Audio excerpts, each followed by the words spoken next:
Hi, welcome. My name is Melayna, and today I'll be leading us in a bit of loving kindness practice. Welcome to everyone who's watching at home. I kind of wanted to start today talking. Is everyone? Well, before I get into it, is everyone here familiar with Metta, loving kindness meditation? You've done it before. So, what I kind of wanted to talk about is I often start with talking about the purpose of it. Is, we do the practice of metta to take it out into the world, but it's really like, what are we practicing? What are we examining? And it got me thinking a lot about attachment and aversion, which is kind of the shadow side of attachment, what we deeply desire not to have. And it can come up a lot in loving kindness because it's easy to send the loving kindness to someone we care about. It's easy to send it to someone we're kind of indifferent to, but then we get to the bit about sending loving kindness, friendliness to the person who's difficult. And when we do that, we can begin to explore our reaction to that kind of in a safe container. Because when we go out in the world and we try to meet people with friendliness and they aren't particularly planning on reciprocating that action, it can bring up a lot of reactions in us, a lot of feelings that aren't necessarily beneficial. And so when we sit here and we do that practice, when we say, may you be safe, may you be happy, may you be healthy, may you live at ease, to that person who's irritating or bothering, what we're practicing is basically mediating our reaction to that person. And when we have that anger, that hatred, or that distaste come up when we think about that person, we can examine where it's coming from, why it's arising, what it's arising from, and what happens when it begins to arise. And so that when we're out in the world and we come across that difficult person or that difficult moment, when we meet a different difficult person, we can say, we can start to see how that's arising. We can feel it arising within ourselves and then mediate it and not have the type of reaction that would lead us to be unkind to someone else. And that's kind of one of the things we practice for. Also, when we're kind to ourselves, we have an aversion to examining ourselves. It's in the entirety of Buddhist practice is looking inward, examining ourselves, seeing who we are, what we do, why we do it, and learning how we ourselves tick, because we can't control anything anyone else is going to do. We can't control, people aren't going to do what we always expect them to do. Things aren't going to happen the way we want them to. And so the only thing that we can control is ourselves and our own actions. If you're familiar with the 5 remembrances, the final one is our only true belongings are our actions. These are the only things that we leave behind. This is the only things we're going to be remembered for. And we're not going to be remembered for, what shirt we wore or, how we wore hair, how many cars we had, or any of that. We're going to be remembered for the impact that we have on the world. And so that is why we practice. That is why we sit. That is why we take the time to learn what we are doing, what we're all about, and how to use ourselves as kind of like a tool to spread kindness, to spread generosity, and make the world just a little bit better. Because people are like, oh, what's a little bit? A little bit's quite a lot. Honestly, earlier this week, I had a tumultuous morning. It was, let's say I had some bad interactions with a couple people, and I got called the C word at 9:30 in the morning, which is not the way to start your day off ever. And instead of taking, and not happy with the situation, and in that situation, instead of trying to react with a good action. I just didn't react at all because I did not have a good action at all. Sometimes the best thing to do is nothing. And instead of carrying that anger into the rest of my day, I used it appropriately. I said, you know what, we're going to put this on the shelf. We're going to come back to it later. And I went about my day, and then I had a really pleasant interaction with somebody later in the day. It was at Costco gas. Costco gas can get a little hectic. And the gentleman who was in front of me was out in the middle lane a little bit, and I wasn't going to be able to get around. And I was like, hey, man, you're sticking out a little bit. Do you mind moving in? BMW driver, so I didn't think it was going to end well. Ended fine. He was like, yeah, sure, no problem, and moved his car, and I went about my day. And that pleasant interaction just made the rest of my day better. And so not carrying around, knowing that my reaction to that word would have been bad. And instead of reacting to it, taking some time, taking a break, not escalating the situation, I was able to go about my day and not take that negativity that was pushed on me and give it to other people. And it didn't spread that hatred. It didn't spread that anger. And so that's why we practice. And so I think with that, I'll go ahead and get into the meditation.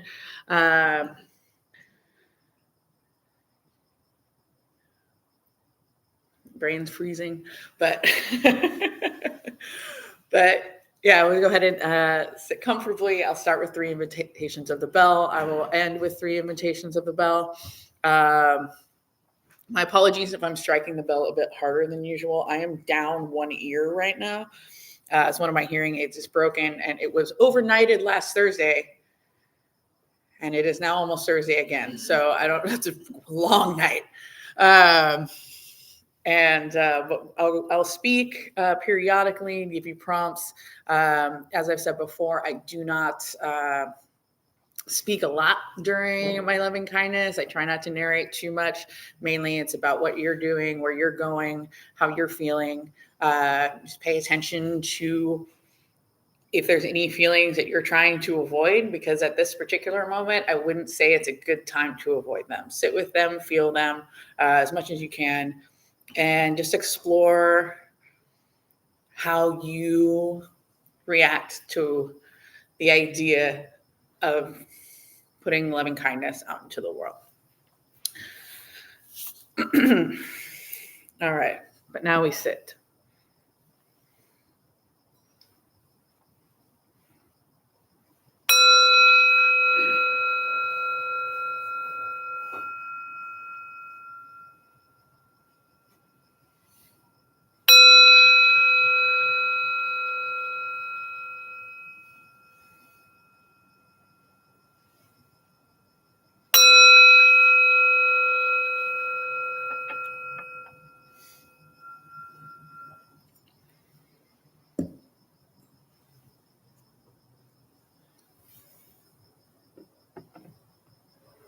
Sit comfortably and bring awareness to your breath. Take 3 deep breaths slowly. Maybe count each breath as you settle into meditation today.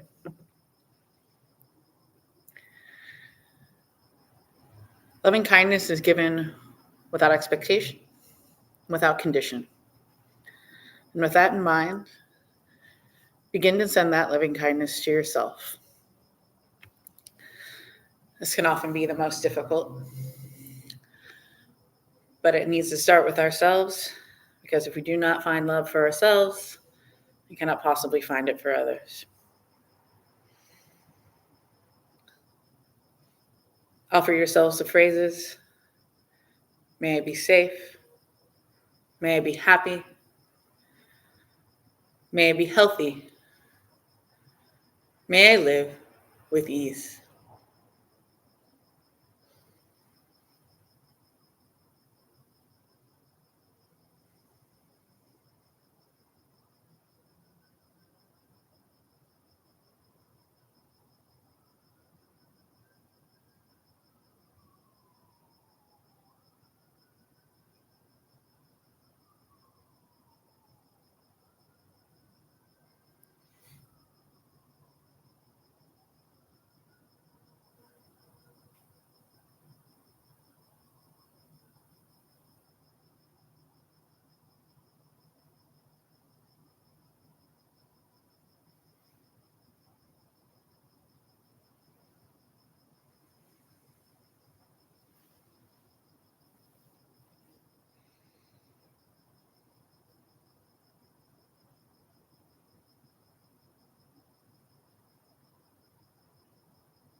Now that we have sent loving kindness to ourselves, we can begin to send it out into the world.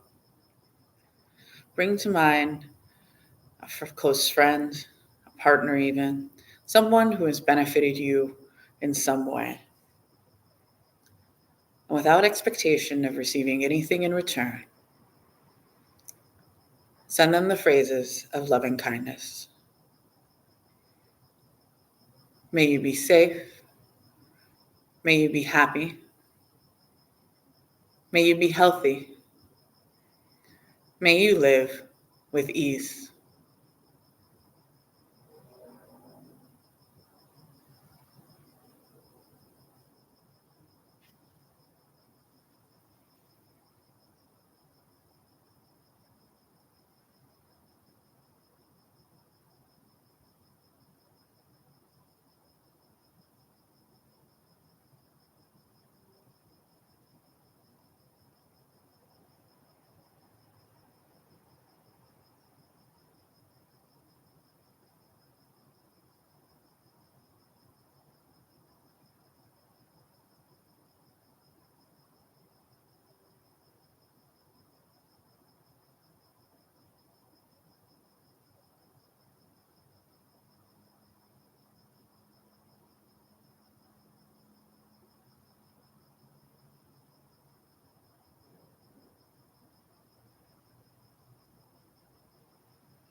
Now, let this person go. Bring to mind a neutral person, someone you do not know very well, maybe someone you see on the bus, or someone who works somewhere you go often. Recognize that just as you desire to be free of suffering, they also desire to be free of suffering. Offer this person the phrases, may you be safe, may you be happy, may you be healthy, may you live with ease.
Now, let this person go.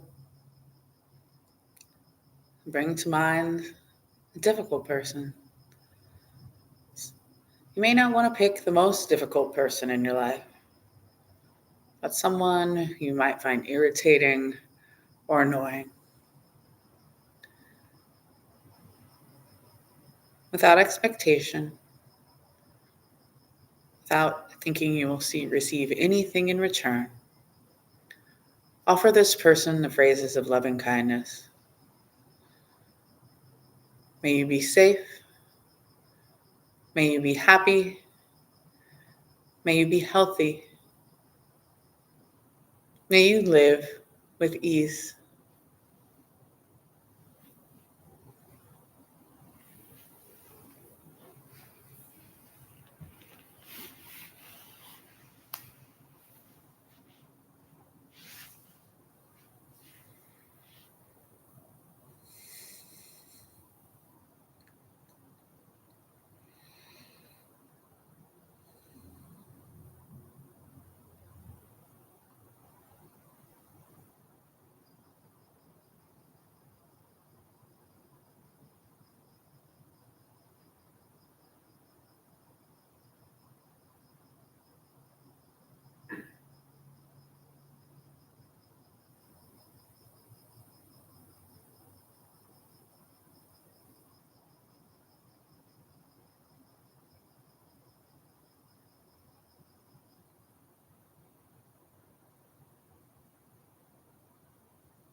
Let this person go.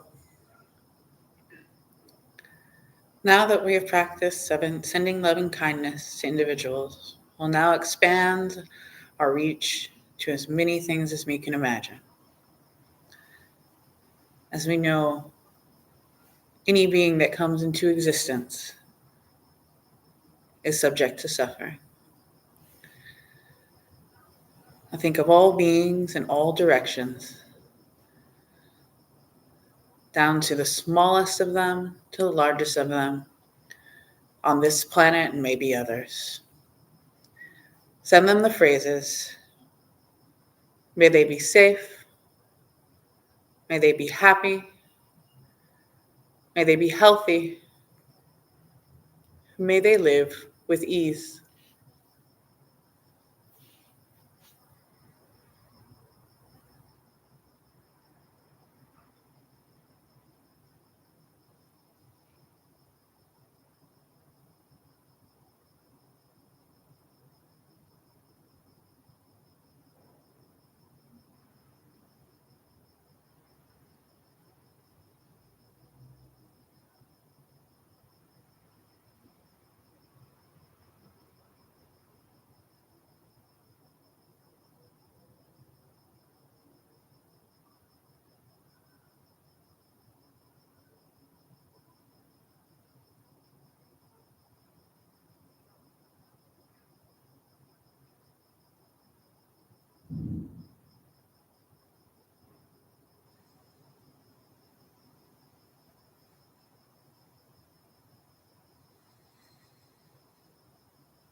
Now, slowly bring your awareness back to yourself and to the present moment. And when you're ready, open your eyes and return to the space.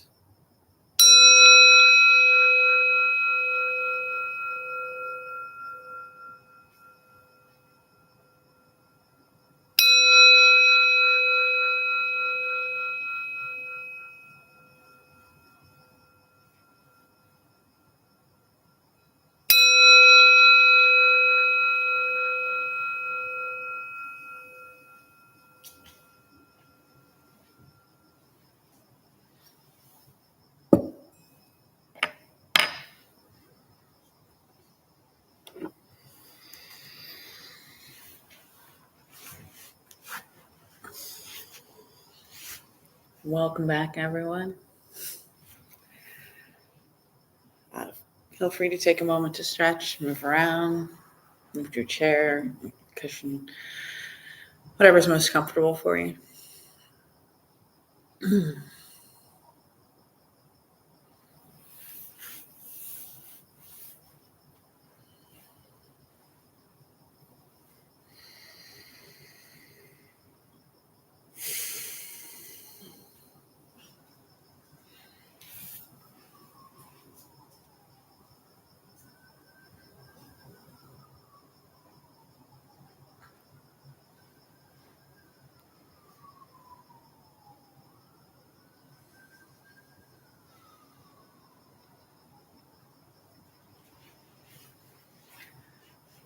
I feel like that was a sorely needed meditation today.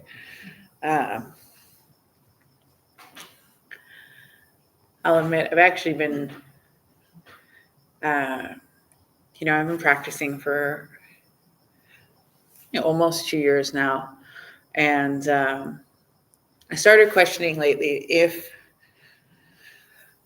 I know people would probably smite me for this, but is meditation necessary? Like, is that something I have to do? What if I could achieve mental clarity and rid myself of delusions and go about kindly without meditation? And then after pondering that for a while, I realized, why do I want to do it the hard way? Because the easiest way to do it is to sit for a few minutes a day and find my mental clarity that way, instead of trying to logic my way around delusion. I can sit with it, realize it's there, and then just continue on my day. So that was kind of a bit of an interesting foray I've been on lately. But is it necessary? No. Is it much easier with it? Yes. It's been my conclusion on that. But yeah, I think with that, I can go ahead and open it up to some questions. I will say that I literally am down an ear. My left ear is my crappy ear, and my audiologist said if my right ear is 85, my left ear is like 102. So that's about where I'm at in terms of hearing. So I will do my best. I think I have some pretty good speakers here, and nobody's in the far, far back. If you're at home and you have a question about Buddhist practice, also thank you, Laura, for your appreciation. I appreciate your comment there. Just type it in the chat and I'll do my best to respond. If you want to share a bit about meditation or any of that, we can do that. Otherwise, I'll just do what I normally do and sit in ferocious silence until I think of something to say. So that's kind of how I like to go. But yeah, I think I'm just going to sit here and shut up.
I'm fairly new to meditation and Buddhism in general. I'm just curious how other people fit meditation into their lives, I guess. And do you do like a metta meditation like once a week, and then you do some other type of meditation other times a week, or do you do metta every day, or what's your practice?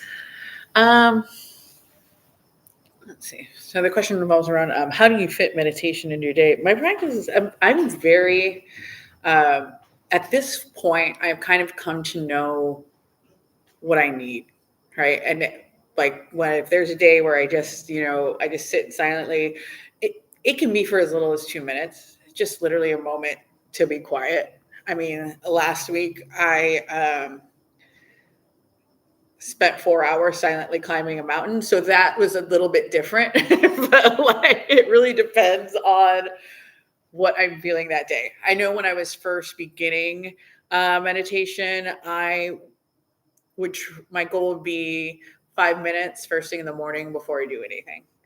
And it's, you don't have to wake up at the crack of dawn. I know some practitioners, I get up at 4:30 and meditate for 45 minutes. It's not really, I mean, that's great if you want to do that, if you want that sort of commitment. It's like the people who go to the gym at 6 a.m. every day. I'm like, can't do that.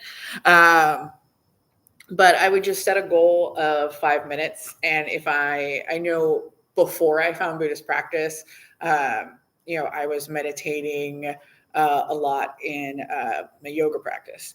And I found guided meditations to be really helpful because it gave me something to focus on. But what that did was it took my focus away from the present moment, which is sort of what we're going for in Buddhist practice. Meditation, is not an escape from reality. It is direct perception into the current moment. And which is why it can be sometimes overwhelming, because you're really just trying to see what is going on right now.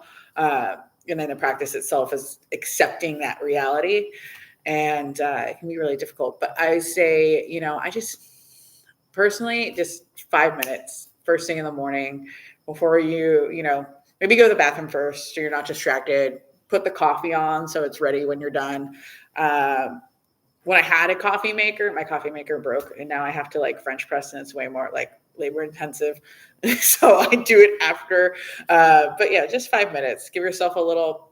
You don't need incense. You don't need, you don't need a bell. You don't need anything. Just sit down and be quiet and kind of calm your mind and anything that's left over. I have, for me, I have incredibly vivid dreams every single night.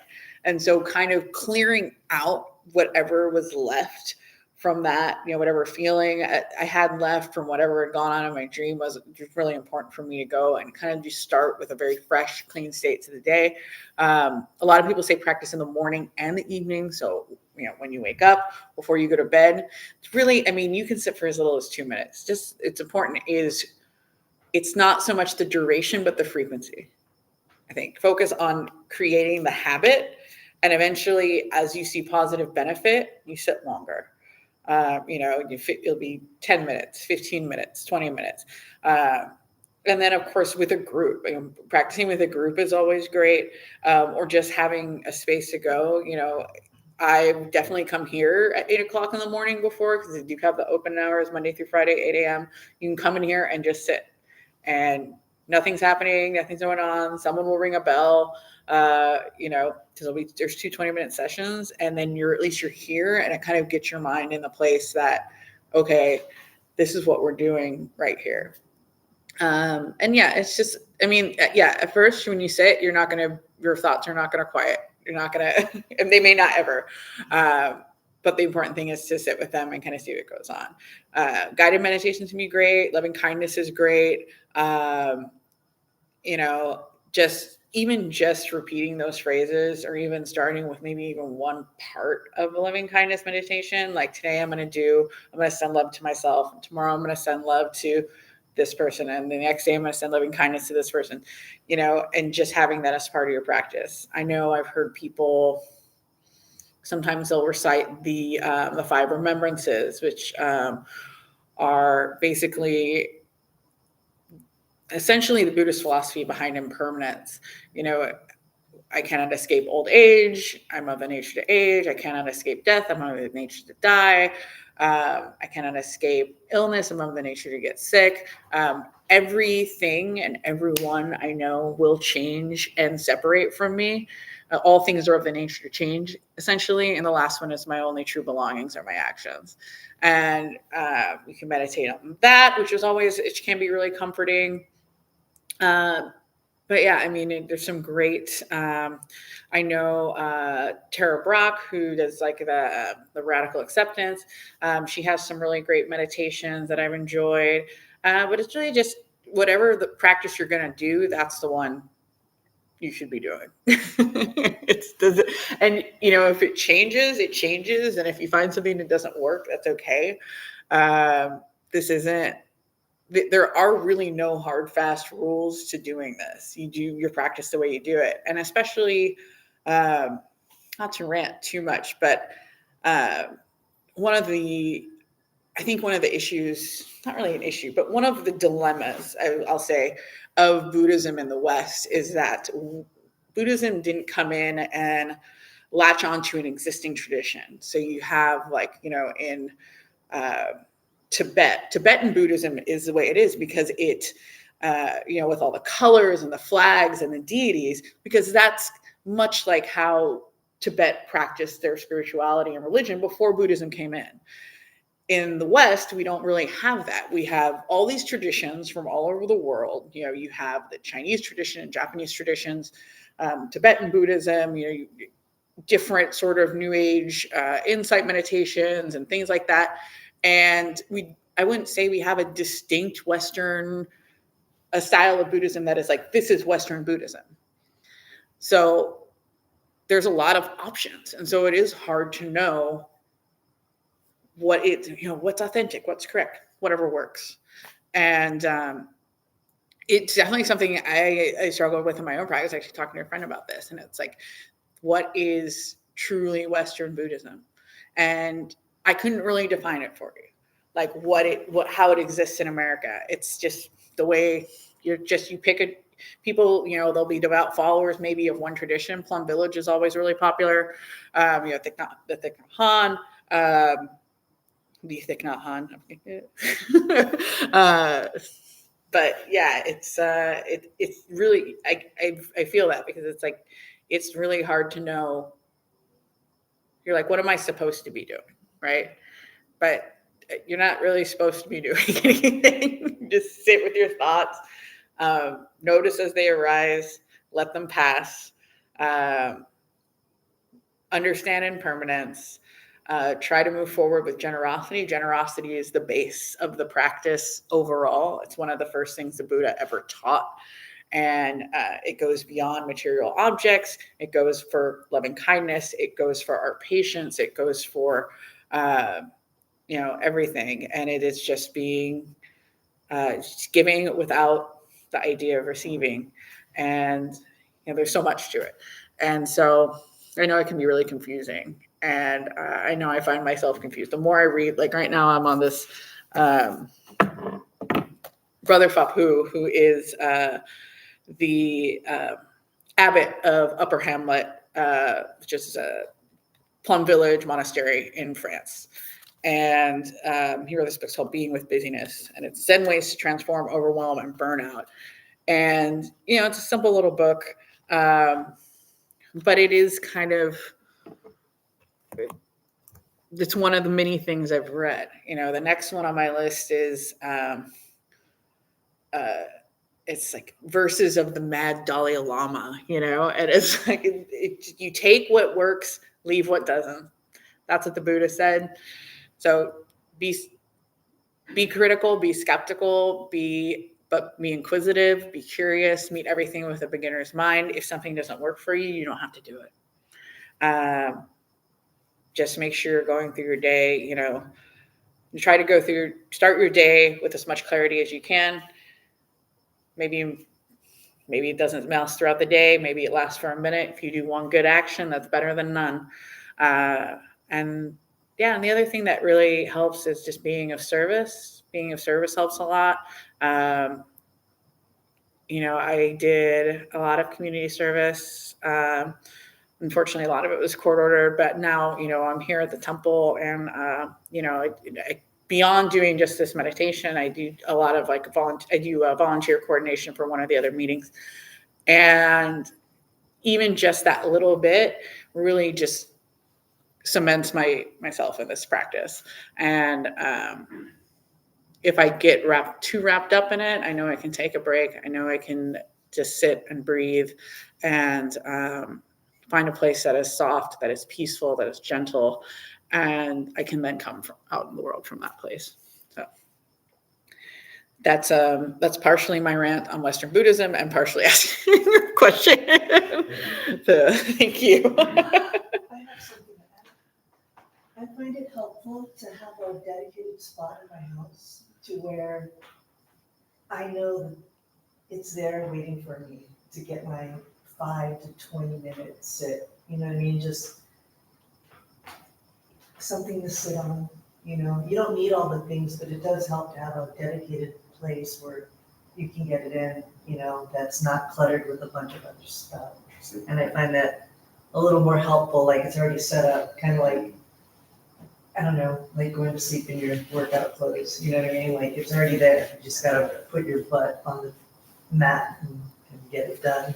So, I've been sitting on a pillow in my living room, and it's like, I guess that's what you're saying makes sense, because there's my living room, there's tons of distractions, there's all kinds of things going on. If I had like a spot somewhere else, I was just dedicated to just that. It's like now your mind kind of like disengages from everything else. That definitely makes sense. It'll be calling. It calls me. You know what I mean? Like when things start getting out of hand, I can look at it and be like, okay, let me just go. Let me just knock this part of my day out, you know? So. Thank you. Awesome. Thank you, Marcia.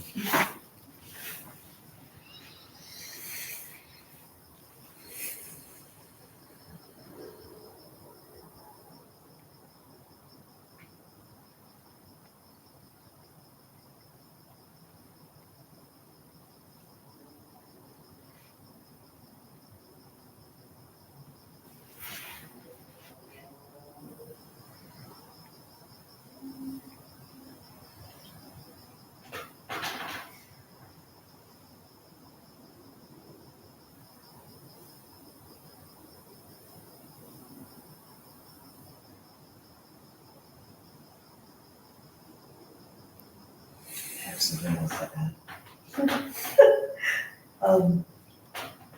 Regarding the modality, for me, sometimes I just sit and just like observe the breath, you know? Like inhale, like the coolness of the inhale, the warmness of the exhale. We put too much effort into trying to define, you know, what we're supposed to be doing, but the whole point is just to sit and breathe, you know, and to just, to me, it helps me just kind of shut everything else out.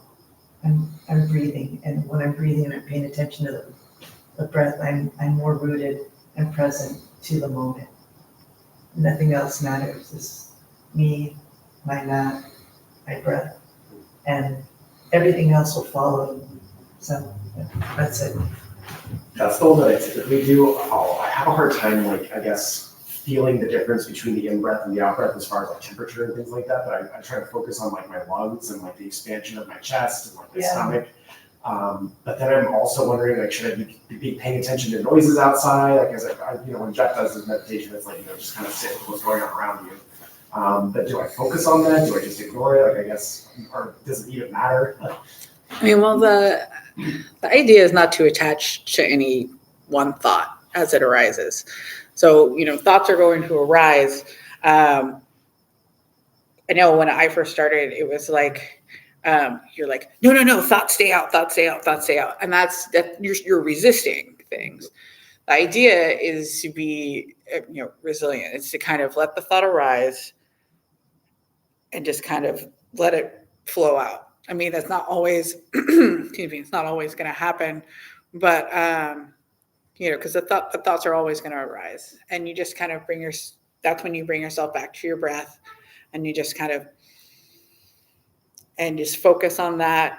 I know in my head, especially when I was a kid, I would actually do this. I would make the sound, like I would make the sound of breathing in my head as I was breathing. So it'd be like, but like silently in my head for some reason. And for some reason that always worked to calm me down. Like I was like, you know, exaggerating the breathing in my own mind. But it's also, yeah, I mean, definitely, you know, pay attention to the kind of how your body moves. Just be present. If the sounds arise, like another great one is, you know, Bob McClure, who comes and does classes on Wednesday night. And he does the universal mindfulness, and it's like hear, see, feel, right? And when something arises, so say you hear a sound and it's like outside, you say like hear out, like I'm hearing it and it's outside. Or a sound arises in your mind and be like hear in. And you can kind of like label these things so that they can kind of be categorized, and that can help sometimes.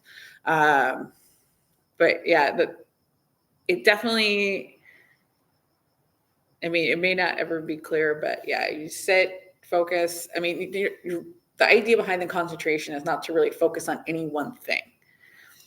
You know, I mean, you can a lot of times, like in Zen, they stare at the wall. They don't close their eyes. They stare at the wall.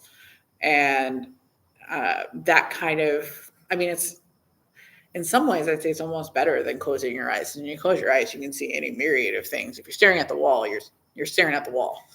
So, because yeah, I know when I close my eyes, it is definitely not just black. So,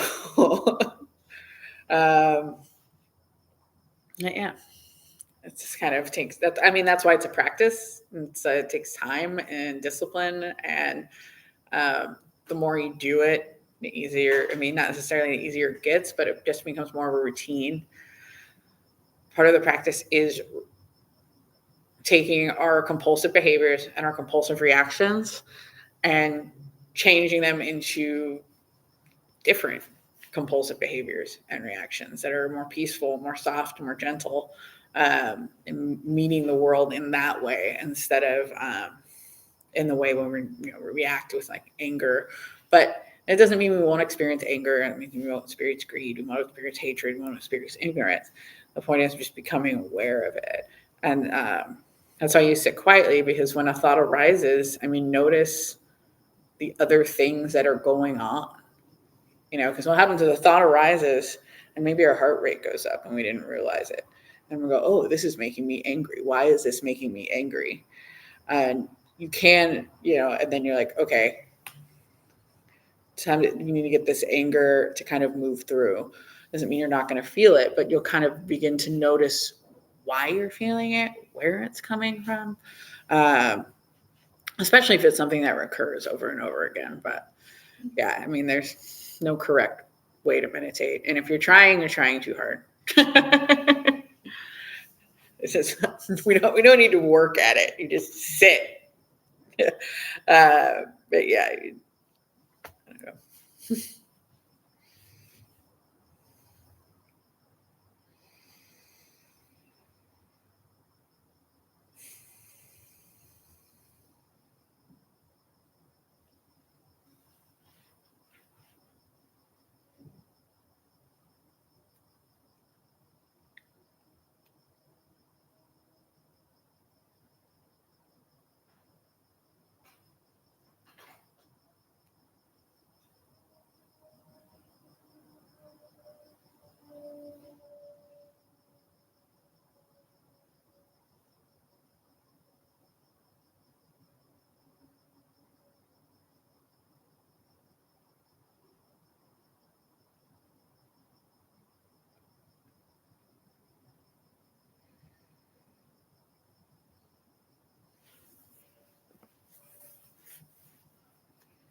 I'm very new to all of this too.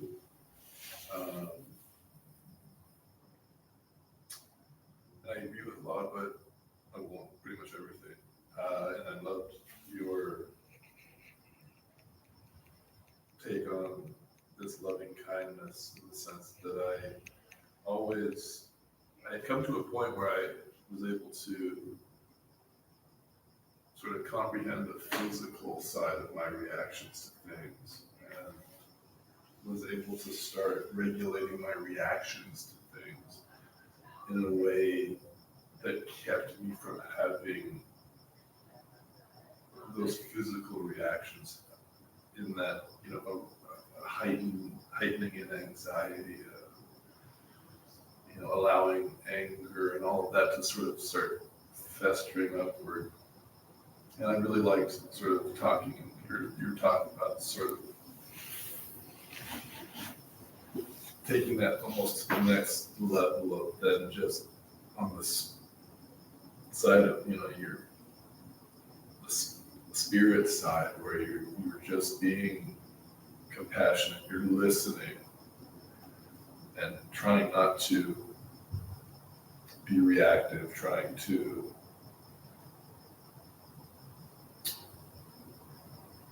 have that compassion and that ability to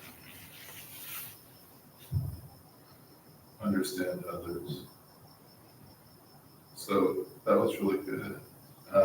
And then I also like to say that idea of yours about when you were making the sound of breathing in your head, I've done that in the physical sense as I was starting out, and when I was trying to meditate, exaggerating my breathing physically, and sort of starting out with deep breaths and exhaling audibly, and that sort of helped me to start down a path of that, being able to subdue that somewhat, but it gave, that did help me as far as finding the focus, and as far as finding, the time and the place, or, setting up a space and things like that. I do think that's awesome. And it is good to have a little domicile for that, but I've also found that sometimes the moment just happens where you find yourself in a peaceful moment. You're not necessarily sitting cross-legged or whatever it might be, but a moment arises where you have 5 minutes, 10 minutes, you're like, oh, this would be a good time to meditate, just to chill out, to breathe, and to. So sometimes, at least in my case, the moments find you.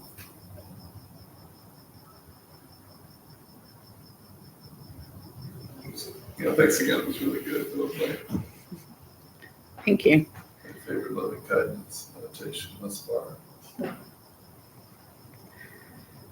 I'm just making it up. Well, I know, so thanks to me too. Going through with you. So it's been getting better too. So just looking also at stuff.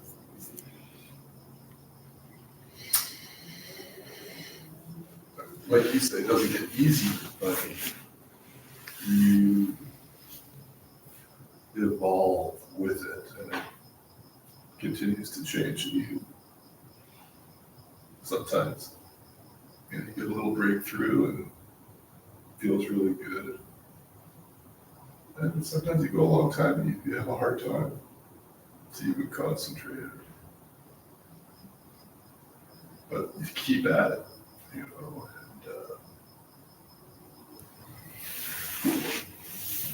Yeah, all things are of the nature to change.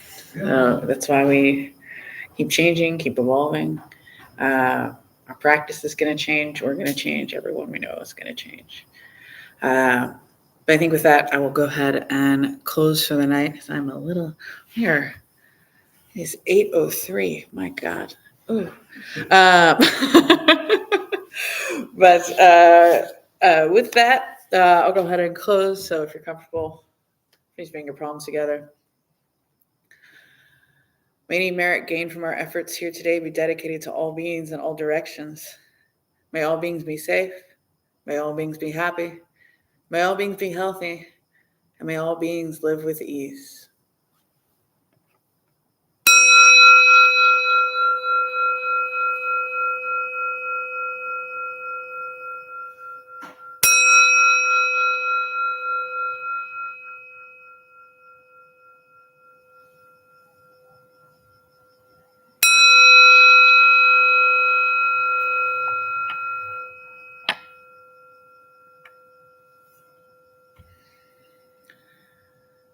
Thank you. And before we take off, our host Marcy has an announcement. Hello, everyone. My name is Marcy, and I'm tonight's host. We started the Dharma Bum Temple 18 years ago to introduce Buddhist practice to those who show up. Those who lead are not nuns, monks, gurus, masters, or teachers, and are not looking for students. They're simply practitioners sharing their impressions or their interpretation of the practice. Every night we have different classes led by different people from various Buddhist traditions. We have a recovery sangha that meets several times a week for anyone with addiction, and our food redistribution program is every Thursday at 4:30 p.m. We have classes and programs every day, and everything we offer here is always free. The full schedule is on our website and also posted in the entryway above the shirai. We have a landing library. If you see a book that you like, feel free to borrow it and bring it back whenever you are done with it. Please straighten your seat or cushions before you head out, and if a few of you can stay and close and latch the windows, that would be helpful. Thank you for being here. We wish you well and hope to see you all again. Thank you. Thank you.